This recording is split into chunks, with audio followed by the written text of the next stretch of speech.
Hello, this is Crystal Racing here with a 2021 review for the US Grand Prix here at Circuit of the Americas. Max Verstappen is your winner and he gets a full 10 out of 10, got pole position. I'm not sure who got the fastest lap, but yes, Lewis Hamilton did beat him off the line and led the first 10 laps or so. Max Verstappen made the undercut work so extremely well. I mean, when Hamilton pitted and came back out, Verstappen was 6.5 seconds in front of Lewis. Lewis Hamilton came second, obviously. He gets 9.5 out of 10 for his performance today. Did very well to keep Max in sight, but I have to say the Red Bull had a faster car today. I think there's no doubt about it. Third place, Sergio Perez, he gets 8.5 out of 10, continues his strong form from Turkey.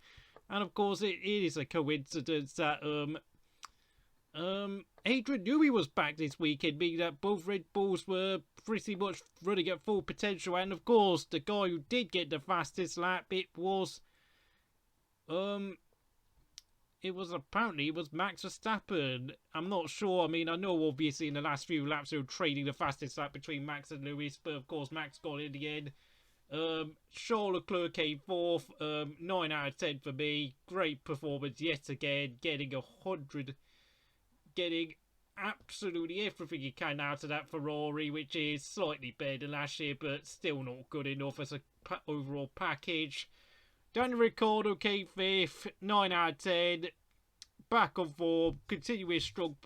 He's struggled a lot this season since, of course, he can't trail brake in this year's McLaren due to the fact that, of course, you need to brake late in order to make the brakes and tyres work properly. But Ricciardo's now getting the hang of this car.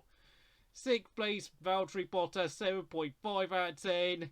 Got given a 5-place grid penalty for taking his 6th ICE of the season, and but he did spend an awful long time being stuck behind Carlos Sainz at the start of the race. He lost places to both AlphaTauris, and I have to say, he just had an average race, but I suppose, he kept his nose clean and didn't do anything stupid. 7th place, Carlos Sainz, 8 out of 10. Did all he could in that Ferrari. 8 out of 10 might be a bit generous, to be honest, but, I just feel not. But he did keep Bottas behind him for quite a long time. 8th place, Lando Norris, 7 out of 10. Did nothing special today. 9th place, Yuki Tsunoda, 8.5 out of 10. He needed to use soft tyres in order to qualify for Q3, but despite having to take an early pit stop, his pace after that on the 2 hard compounds was impressive. And I have to say, huge step up in performance from Yuki, and he is beginning to look more like he's with it now. 10th place, Sebastian Vettel, 7 out of 10. Got very fortunate when Kimi spun out with 3 laps to go. Aston Martin seems to have a very peculiar set of strategies this year. It seems to be their main strategy every race is basically what other teams would consider the alternative strategy, where, if it becomes obvious that everyone's going to take until like lap 25 to pit, Aston Martin will pit on lap 15. Or if everyone laps really early and laps on before lap 10, Aston Martin will wait until lap 20. So I suppose I can give Sebastian Vettel credit for making the strategy work this weekend. And of course he had to start in the bottom 5 due to his engine penalty change. Nonetheless, it was a decent drive, but it wasn't spectacular, and he was very fortuitous on that spin at the end, towards the end. 11th place, Antonio Giovinazzi, 7 out of 10. Well, he outqualified Kimi again, but outqualifying Kimi at the age of 42 is not really impressive anymore. And I have to say, he did spend a lot of the race pretty much after being told to let Kimi go past. He then spent most of the race, I don't know, getting to that fracas with Alonso. Did he go up the track? Did he not? Is it legal or not to pass people up the track and all that shenanigans? But he did a decent drive today. 12th place, Lance Stroll, 6 out of 10. Got knocked down Q1 and got out qualified quite heavily by Vettel, and then in the race despite being able to start ahead of Vettel due to the fact because of Vettel's engine penalties. Stroll just showed no real pace today. 13th place, Kimi Raikkonen, 6.5 out of 10.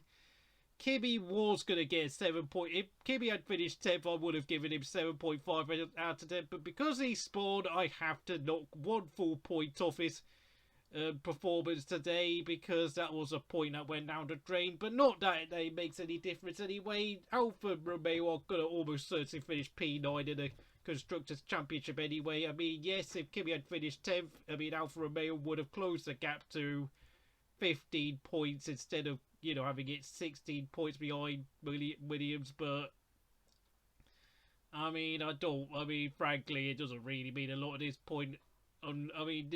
That point loss will only mean something if Alfa Romeo can, you know, somehow get a fluke result in the last few races of the season. But it's not going to happen, so we can forget about that. 14th place, George Russell, 7 out of 10. Had to start at the back, and, well, frankly, I mean, with the Williams' average race pace, he was never going to challenge for points, so he did all he could. 15th place, Nicholas Latifi, 6 out of 10. All I remember him doing was shoving Esteban Ocon off the track when around that 4 when he went and pitted early for wing damage, and frankly, he didn't do anything interesting. 16th place, Mick Schumacher, 7 out of 10. Finished over a minute ahead of Nikita Mazepin yet again, but frankly, I can't really comment much on Mick, because all I saw of him towards the end was him getting in the way of Max Verstappen and Lewis Hamilton when they were lapping him for a second time. Nikita Mazepin finished 17th and last, yet again, 4 out of 10, got a black and white flag for track limits, but so did Kimi. But problem with Mazepin, though, is that he had 3 pit stops because he was that slow today. And, you know, when you get black and white flags whilst being a minute behind your teammate, you really are, for breaching track limits, you really, really, really are only in F1 because of how much money your dad has. Now on to the retirees. Fernando Alonso, 6 out of 10. Bit of an idiot for claiming that Kimi Raikkonen overtook him around the outside when Alonso clearly pushed Kimi onto the curb, and then of course clownishly then overtook Giovinazzi by going around the outside and blatantly breaching track limits. Was forced to give the place back. Yes, he did re-overtook Antonio Giovinazzi, but I mean, who cares, to be honest? He's just a shite driver at this point. Well, okay, he's not a shite driver, but today's performance was really was a proper mixed bag from Alonso. You know, yeah, I know he also did a bit of fighting with the Aston Martins, but, you know, and of course, towards the end, he was forced to retire with a problem with the rear end.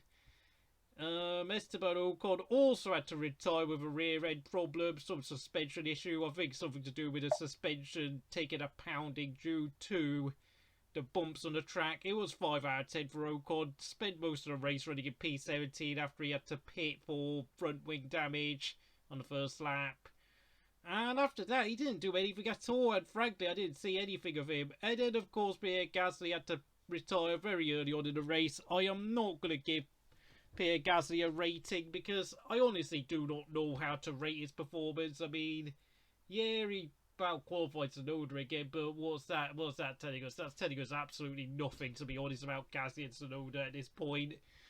And Gasly, because of, you know, something broke in his car, I mean, he had to retire, and God, I mean, Gasly does seem to have some bizarre bad luck at times, doesn't he?